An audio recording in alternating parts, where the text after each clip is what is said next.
एक बार भगवान श्री कृष्णचंद्र जी गोपियों के मध्य में रास करते थे रात्रि में, तो विलंब से आए। एक रात्रि में नित्य रास होता था, तो गोपी जनों ने कहा आज बहुत विलंब कर दिया प्रभु। तो बोले हमारे गुरुजी यमुना पार आए थे, तुमके दर्शन करने गए। बोले आपके गुरुजी कौन? बोले दुर्वासा मुनि है। तो बोले प्रभु हमको भी आदेश करो, तुम आपके गुरुजी के दर्शन करे आए। बोले संतों के पास जाया जाता है तो कुछ लेके जाया जाता है, अपने घर से पुआ पकौड़े सब मिलके बना लेते ले जाए। तो बोले प्रभु यमुना जी बाड़ी कैसे जाए? उनका यमुना जी से कह देना अगर श्री कृष्ण बाल ब्रह्मचारी हैं तो मार्ग दे दो। मुस्कुराहट आई से कहा कि श्री कृष्ण हमारे बाल ब्रह्मचारी हो तो मार्ग। यमुना जी हट गए, मार्ग दे दिया। वहां पहुंचे, दुर्वासा जी को प्रणाम किया, सब रखा तो मुंह बगाड़ दिया, डाल। उनका भगवान आज्ञा करो तो जाए। हाँ तो यमुना जी बाढ़ी हैं। तो बोले कैसे आई थी?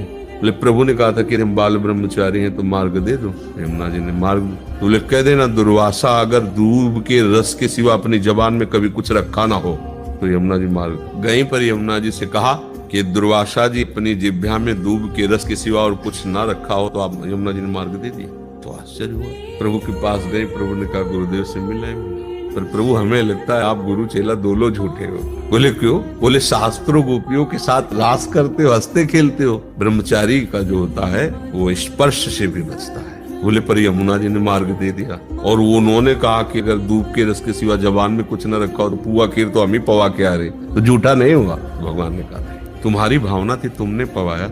उन्होंने स्वेच्छा में कोई इच्छा नहीं की और कोई पाया नहीं। वही जो ज्ञान की चरम भूमिका है। और भगवान अपने स्वरूप के सिवा कोई है नहीं, इसलिए अखंड ब्रह्मचारी है।